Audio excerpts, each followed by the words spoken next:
Assalamualaikum warahmatullahi wabarakatuh. Bismillahirrahmanirrahim. Alhamdulillahilladzi hadana lihadza wa ma kunna linahtadiya laula an hadana Allah. Asyhadu an la ilaha illallah wahdahu la syarika lah.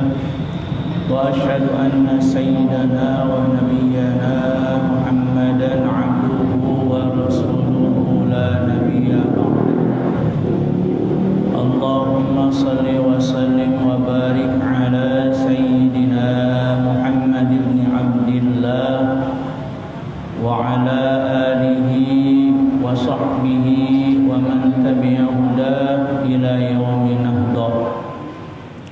أما بعد وقد قال الله تعالى في القرآن الكريم أعوذ بالله من الشيطان الرجيم بسم الله الرحمن الرحيم هل يستوي الذين يعلمون والذين لا يعلمون وقال أيضا يرفع الله الذين آمنوا منكم والذين أوتوا العلم درجات وقال في الدعاء رب اشرح لي صدري ويسر لي أمري واحلل عقدة من لساني يفقهوا قولي. وقال رسول الله صلى الله عليه وسلم من خرج في طلب العلم فهو في سبيل الله حتى يرجع. وقال أيضا من سلك طريقا يلتمس فيه علما سهل الله له طريقا إلى الجنة. صدق الله العظيم وصدق رسوله النبي الحبيب الكريم ونحن على ذلك من الشاهدين والشاكرين والحمد لله رب العالمين. Hadirin para bapak, para saudara, jamaah besar Al-Ikhlas, rahimahullah. Kampung Depayon mangga urang sami-sami manjatkeun puji dan syukur ka Allah Subhanahu wa taala. Ulangi ke bahasa Indonesia ya. Pertama-tama marilah kita panjatkan puji dan syukur kita kepada Allah Subhanahu wa taala yang telah memberikan limpahan rahmat dan karunia yang begitu banyaknya yang tidak bisa kita untuk menghitungnya, jangankan untuk membalasnya. Paling utama dan yang paling utama sekali yaitu nikmat yang diberikan Allah kepada kita sekalian adalah nikmat iman dan Islam yang menjadi modal bagi kita untuk mencapai kebahagiaan hidup dunia sampai akhirat. Dan juga kita berikan oleh Allah nikmat panjang umur dalam keadaan sehat walafiat, yang kesemuanya itu mudah-mudahan menjadi wasilah bagi kita untuk bisa mempergunakan nikmat tersebut di jalan yang diridhai Allah Subhanahu wa taala, yakni dengan cara kita melaksanakan segala perintahnya dan menjauhi segala larangannya sebagai bukti syukur kita atas nikmat-nikmat Allah tersebut. Hadirin rahimakumullah, alhamdulillah yang kedua kalinya kita bisa dipertemukan kembali dalam salah satu event yang sangat mulia, yaitu kegiatan thalabul ilmi yang dikemas dalam ta'lim rutin pengajian di Masjid Besar Al-Ikhlas yang biasa dilaksanakan setiap hari Senin malam Selasa, yang sebelumnya biasa dilaksanakan pada maghrib, dan sekarang digeser waktunya ke ba'da Isya, dengan harapan di pergantian tahun ini dengan pergantian waktu juga jadi wasilah bertambah keberkahan pengajian ini baik dari segi kualitas maupun kuantitas. Alhamdulillah mungkin ada peningkatan dari segi kuantitas juga. Ini yang hadir lebih banyak daripada biasanya pada maghrib, walaupun mungkin yang diharapkan lebih banyak lagi yang hadir pada kegiatan pengajian rutin ini. Mudah-mudahan pada saat yang akan datang, pada pertemuan yang akan datang, jamaahnya lebih banyak lagi dari sekarang. Mudah-mudahan permulaan ini lebih meningkat pada yang akan datang. Hadirin jamaah yang dirahmati Allah Subhanahu wa taala, sebelum pada kegiatan taklim bahasan yang saya pegang yaitu bahasan musiki, sedikit kita muhasabah atau introspeksi dengan adanya pergantian tahun Syamsiah atau Masehi ini. Tahun 2020 yang sudah kita lalui, sekarang kita masuk pada tahun 2021.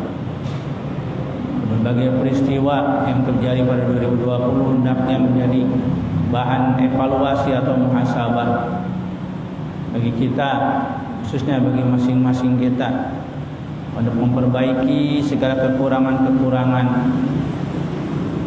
baik itu dari segi amaliyah, ibadah maupun sosialnya, supaya kita tingkatkan dan kita isi dengan yang lebih berkualitas lagi di tahun 2021 ini. Karena sebagaimana sebuah kata hikmah, dalam sebuah kata hikmah dalam kaidah bahasa Arab, atau mungkin juga sebuah hadis, saya belum bisa menyatakan sebuah hadis karena lupa tentang apakah ini satu sekali mutiara hikmah. Disatakan, man kana yawmu khairun min amsi fahuwa rabihun. Barang siapa yang aktivitas atau amaliyahnya di hari sekarang atau di hari ini lebih baik daripada hari kemarin, maka orang itulah orang yang mendapatkan keuntungan, mendapatkan kebahagiaan. Artinya tahun sekarang kita harus lebih baik daripada tahun yang kemarin. Karena kalau tahun sekarang lebih baik daripada yang kemarin, berarti kita sudah sukses mengevaluasi diri dan mengisi kegiatan-kegiatan yang lebih baik daripada tahun yang kemarin. Tapi man kana yawmuhu sawa'un min amsihi, barang siapa yang amaliyahnya, perbuatan aktivitasnya pada sekarang atau hari ini, terutama ritual ibadahnya, sawa'un min amsihi, sama saja dengan kemarin, bahwa khosirun, maka itu orang adalah orang yang rugi.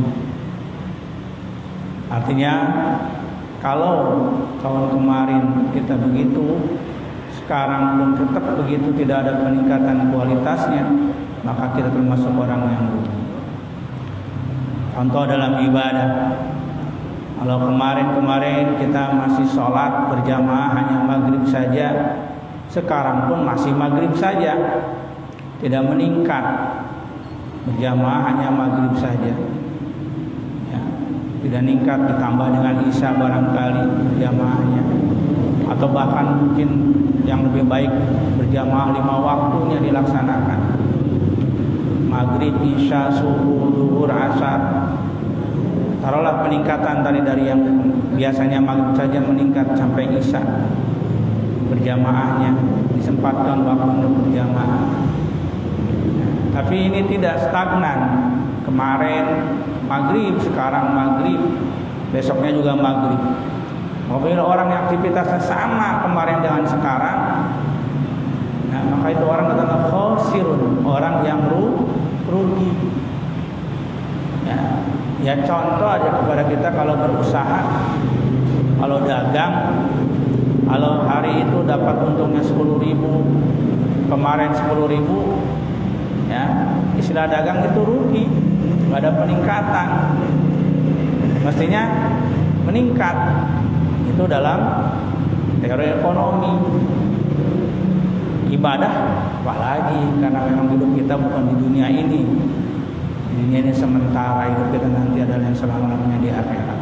Makanya kalau ibadah kita stagnan, tidak ada perubahan, tidak ada peningkatan, maka berarti kita termasuk golongan orang-orang yang rugi.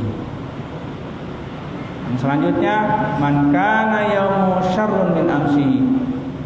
Barang siapa yang aktivitas terutama ritual ibadahnya hari ini lebih jelek daripada kemarin, bahwa halikun, maka itu adalah orang yang celaka.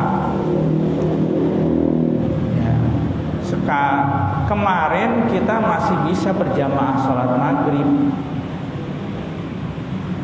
Kemarin. Sekarang malah enggak, masjid maghrib pun tidak bisa berjamaah sholat maghrib. Bukannya naik maghrib dan isya berjamaah, bahkan maghrib pun tidak berjamaah. Kemarin masih bisa misalkan menyempatkan diri untuk menyisihkan sebagian hartanya, sehari misalkan 5.000 atau 10.000. Sekarang bahkan tidak 1.000 perak pun keluar disisihkan untuk sedekah atau infak. Maka orang yang aktivitas ibadahnya hari ini lebih jelek daripada kemarin, maka adalah orang yang celaka. Bukan cuma rugi tapi celaka. Muhasabah, evaluasi bagi kita. Apakah setiap hari apa yang kita lakukan ini aktivitas utama kita dalam mencari doa Allah dalam ibadah ini ada peningkatan atau stagnan, tidak ada peningkatan atau bahkan menurun? Ya.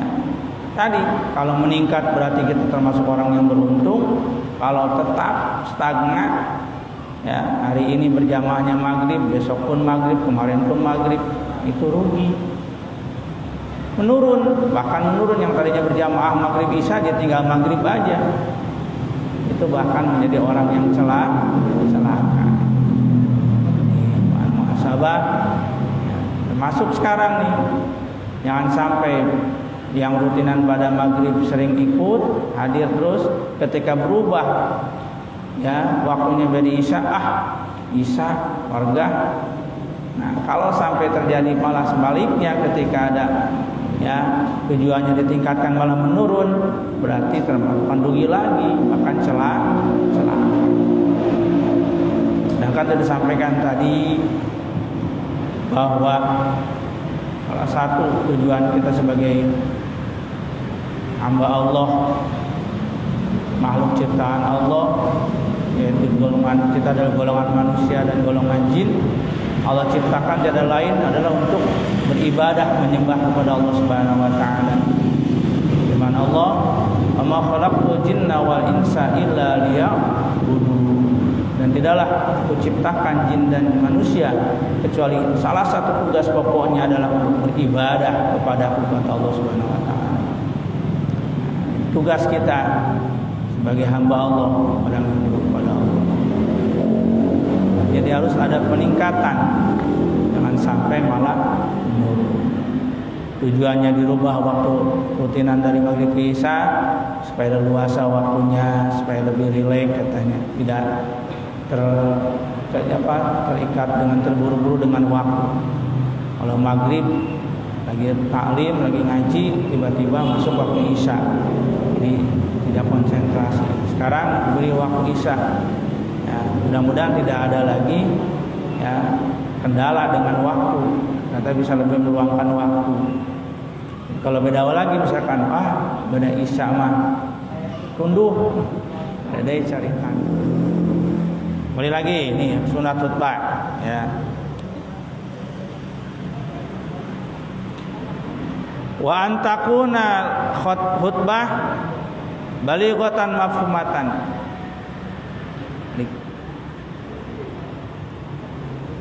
Likulin nas ya. Dan khutbah itu ya sunnah nih, sunnah khutbah. Karena rukun khutbah mah kan bahasa Arab. Ya, semua rukun khutbah itu harus berbahasa Arab. Kemarin bab rukun khutbah sudah saya jelaskan. Jadi andaikan dia hanya khutbah dengan bahasa Arab saja ya sudah selesai, terpenuhi rukun khutbahnya. Ya. Pendeknya mah khutbah teh alhamdulillahirabbil alamin. Ya, terus baca sholawat, wassalatu wassalamu ala sayyidil mursalin sayyidina Muhammadin, sholawat. Udah segitu, udah bahasa Arabnya alhamdulillahirabbil alamin, wassalatu wassalamu ala sayyidina Muhammadin sayyidil mursalin. Terus amma ba'du, wasiat takwa, ittaqullah ayuhan nas ittaqullah. Ke bahasa Arab tuh. Ya.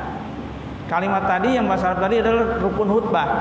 Alhamdulillahirabbil alamin, baca hamdalah, baca alhamdulillah. Ya, wassalatu wassalamu ala rasulillah Muhammadin mursalin, itu baca sholawat kepada Nabi Muhammad SAW, rukun khutbah. Terus ya ayuhan nas ittaqullah, itu wasiat takwa, rukun khutbah, bahasa Arab semuanya. Terus baca ayat Quran. Baca apa aja ayat Quran, baca satu ayat juga boleh. Ya, kalau satu ayat cukup dipahami oleh jamaah.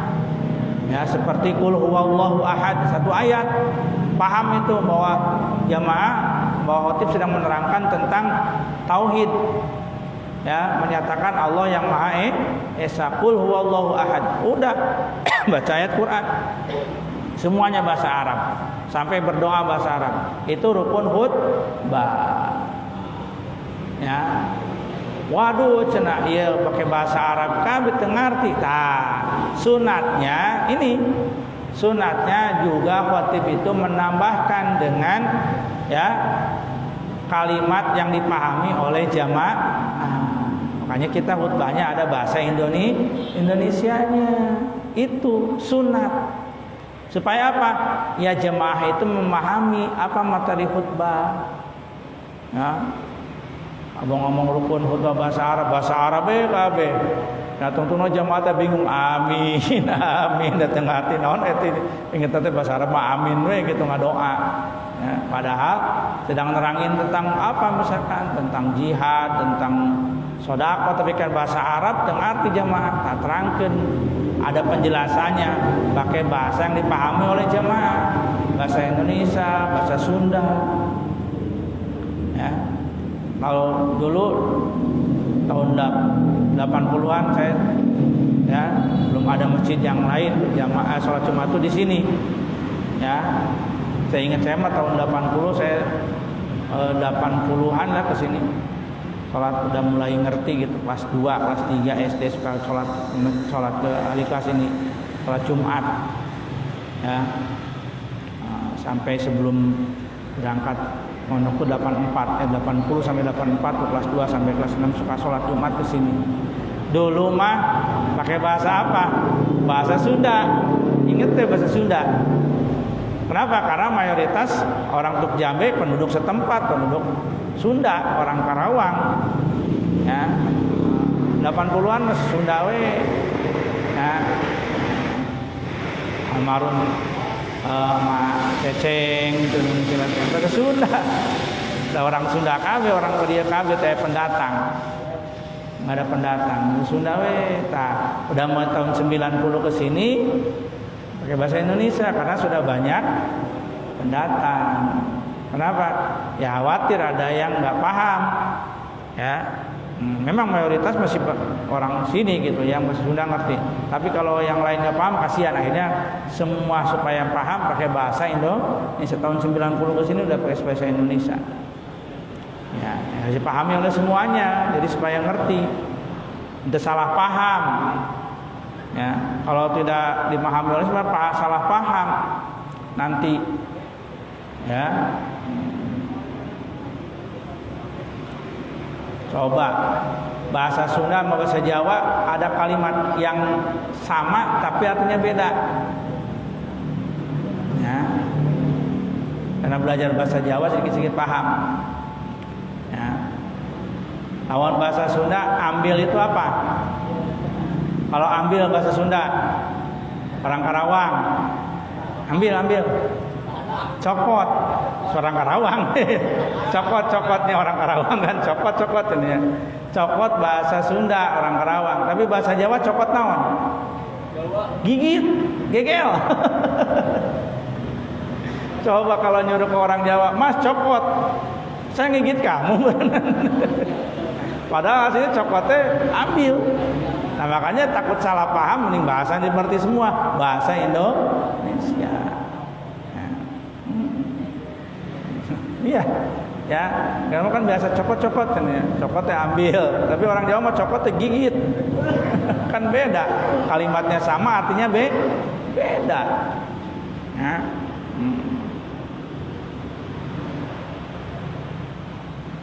Buah-buahan diinget seetik kayak gitunya. Gedang. Kalau gedang apa gedang? Pepaya. Kalau orang Jawa gedang? Pisang. Gedang bahasa Jawa mah pisang. Ya. Tapi orang Sunda gedang pepaya. Tulis beda. Kalimatnya mah gedang. Gedang bahasa Jawa pepaya. Menurut kita mah gedang bahasa Jawa mah pisang. Menurut kita mah gedang pepaya. Nah, supaya nggak salah paham, yang bisa dimengerti oleh semua bahasa Indonesia. Tapi kalau daerah Pasundan sana mah masih bahasa Sunda. Ya. Bandung pernah Jumatan pakai bahasa Sunda. Tengah arti bahasa Sunda lagi lemes teuing. Orang Karawang bahasa Sunda, daerah Bandung Cianjur kan bingung loh, baru terpaham. Ya. Lembut, bahasa lembut kita nggak paham. Sama orang Jawa juga ada yang nggak paham.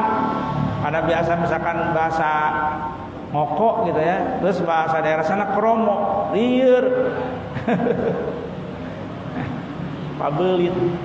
Nah, jadi lagi ya, sunatnya itu khutib itu ketika khutbah memakai bahasa selain yang rukun tadi yang bahasa Arab, memakai bahasa yang dipahami oleh jamaah bahasa Indonesia. Tapi jangan terlalu berlama-lama. Ini ada lagi. Nah, disunatkan. Wa antakuna, dan disunatkan khutbah itu siwatib qasirotan, pendek, jangan lama-lama. Di khutbahnya jangan lama-lama, kamu sampai ya, nundutan beralundutan berenanya. Ya, mana? Nabi SAW bersabda, "Anatul salat ya wa qasru khutbah tadulu ala ajratul rajul." Ya. Orang yang ketika khutbahnya itu pendek sedangkan sholatnya panjang, jadi sholatnya lebih panjang daripada khutbahnya, kata Rasulullah SAW, itu menunjukkan orang yang cerdas. Jadi orang yang cerdas, berilmu dan cerdas. Ya. Jadi dia ketika sholat panjang, ketika khutbah pendek. Sesuai dengan berjanji yang dibaca ya. Rasulullah SAW yutilu sholat wa yaksuru khutbah jumu'iyah. Ada Rasulullah SAW ketika sholat Jumat itu panjang bacaannya, dan ketika khutbah pendek khutbahnya. Tapi kita mah enggak, kebalik, khutbahnya panjang ya, sampai 15 menit. Sholat kuliah jeung kulhu dibaca anak imamna atuh ngan 3 menit ya, 5 menit aja. Nah, Rasulullah enggak ya, khutbahnya pendek, sholatnya panjang. Tapi di kita juga kalau sholat panjang juga jemaah ya nggak biasa ya, kita mah ikuti. Kata Rasulullah SAW ya, adat muhakamat, adat juga jadikan hukum. Jadi kita mah adatnya ya khutbah, sholatnya ya yang jemaahnya ya yang tidak apa ya, tidak keberatan. Nah, ada yang khotibnya ketika jadi imam sholat yang dibaca surat Al-Jumu'ah, surat Al-Munafiqun, ya lumayan. 1 rakaat bisa 8 menit. 2 rakaat kan seperempat jam. Seperempat jam sholat, aduh ya Allah. Beda jeung nangtung saja melaju bola, mah pegel. Sholat 15 menit cobaan, baru tersebut. Tapi kalau nonton ya berdiri kuat kita. Tapi kalau ibadah cobaan berdiri sholat 8 menit.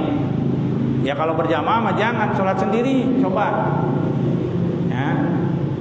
bacaan naon teh apa diulang-ulang teh apa mah baca kuliah ulang 10 kali kuliah anak.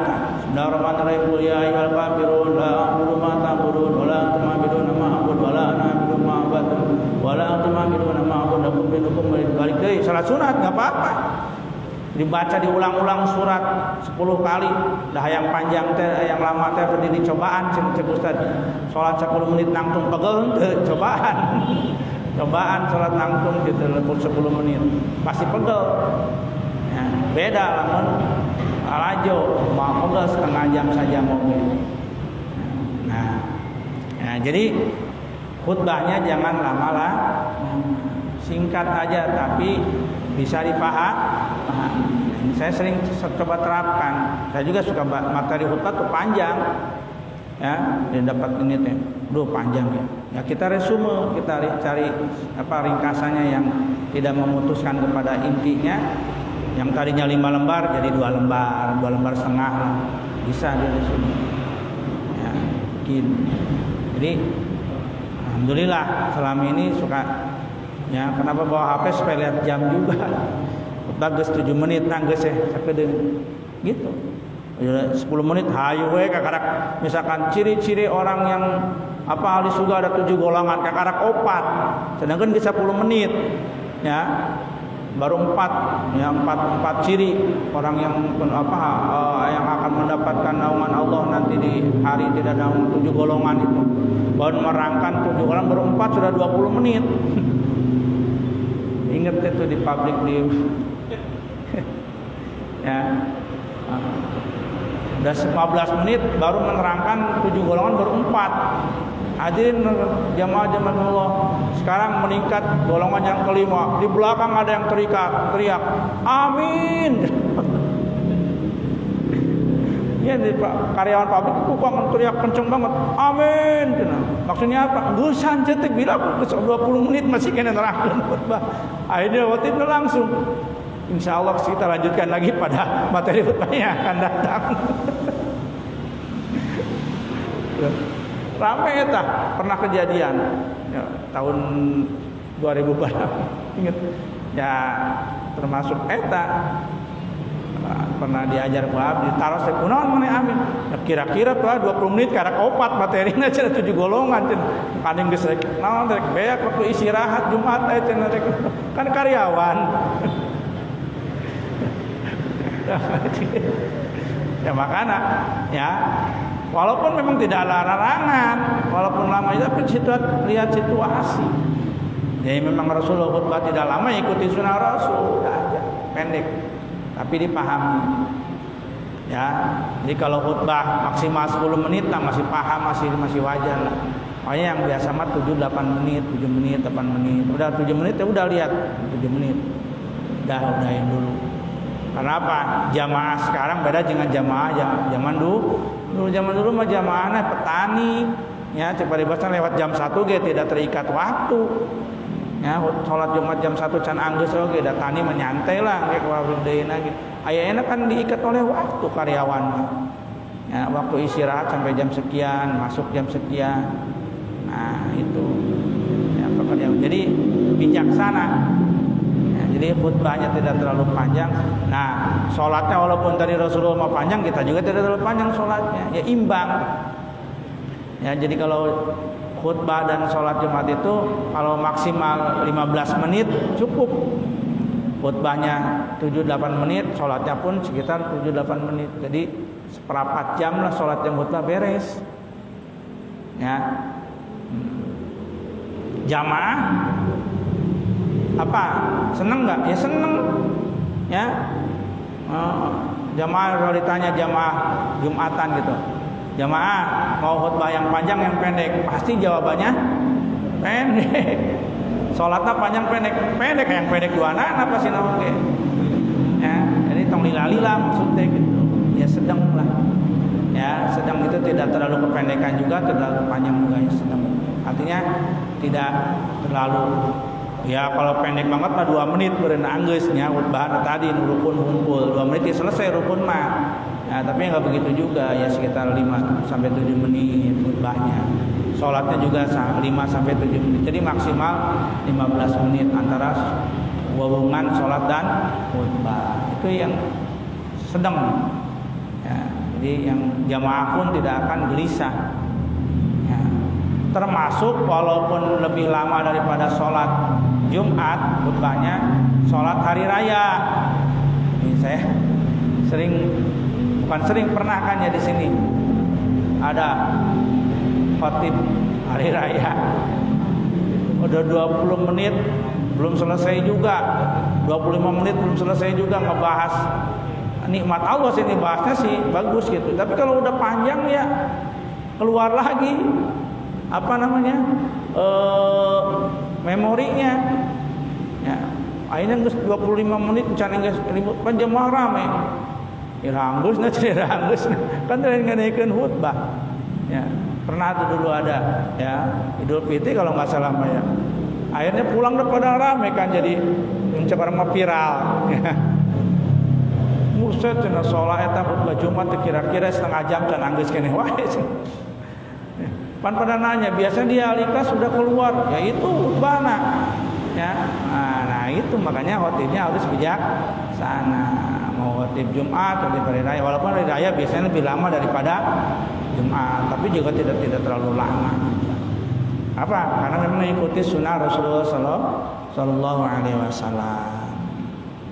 Apalagi, nah ini nih, ya, wa ayyar pal khotib sautahu, ya, sunat khotib itu suaranya dikeraskan.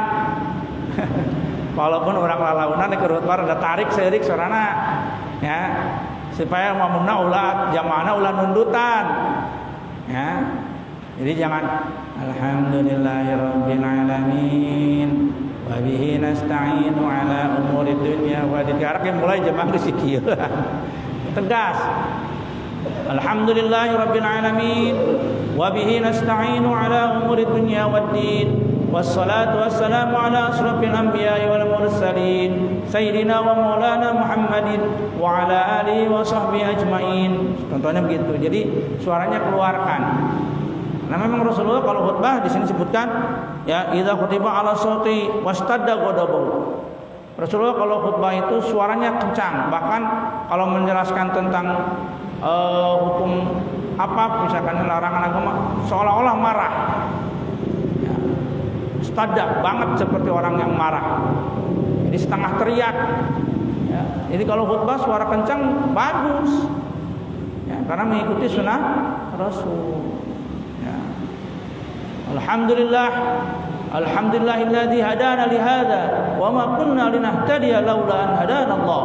Nah, seperti itu. Ya. Tapi ada yang gaya lama, alhamdulillah nahmaduhu wa nasta'inuhu wa nastaghfiruh. Ya, emang singarawan enggak jadi nundutan ke ditu. Ya. Ini sunnah. Walaupun kalau tadi seperti tadi sah ya sah. Yang lembut juga sah, cuma ya sunnahnya harus keras supaya jamaah tidak ngantuk. Nah, jadi khutbahnya jangan terlalu lama, si khotib khutbahnya semangat, ya suaranya yang lantang sehingga jamaah pun akan memperhatikan. Tuh selewat ini yang tadi dikasih tahu sih tadi jam 8 selewat. Ya Allah ya karim, punten ya. Kayak gitu ngomong sok capuk dengan jarang ngomongnya abdinya. Kapan sagitunya kita mengucapkan sekian, mudah-mudahan apa yang saya sampaikan ada manfaatnya, yang benarnya dari agama, yang sangat kemudahan saya pribadi. Bagi tawakuf apalagi kelebihan waktu kedepannya harus ini nih atur sampai jam berapa, jangan capuk seperti saya. Allahu a'lam. Wassalamualaikum warahmatullahi wabarakatuh. Tutup doa ya biar ada berkahnya. Allahumma shalli ala sayyidina Muhammad rasulillah ya amin. Bismillahirrahmanirrahim. Alhamdulillahirabbil alamin hamdan na'iman hamdan syakirin hamdan yuwafi ni'amahu yukafi mazidah. Ya rabbana lakal hamdu kama yanbaghi li jalali wajhika wa 'azimi sultanik. Allahumma ighfir lana dhunubana wa li walidayna warhamhuma kama rabbayana shighara wa li jami'il muslimin wal muslimat wal mu'minin wal mu'minat al ahya'i minhum wal amwat. Allahumma inna nas'aluka salamatan fid dini wa 'afiyatan fil jasad wa ziyadatan fil ilmi wa barakatan fi rizqi wa taubatan qabla al-maut wa rahmatan indal maut wa maghfiratan ba'dal maut. Allahumma hawin alaina fi sakaratil maut wan najata minan nar wa afa indal hisab. Rabbana hab lana min azwajina wa dhurriyyatina qurrata a'yun waj'alna lil muttaqina imama. Rabbana atina fid dunya hasanah wa fil akhirati hasanah wa qina adzaban nar. Wassallallahu ala sayyidina Muhammadin wa alihi wasallam. Subhana rabbika rabbil izzati amma yasifun. Wassalamun alal mursalin walhamdulillahi rabbil alamin.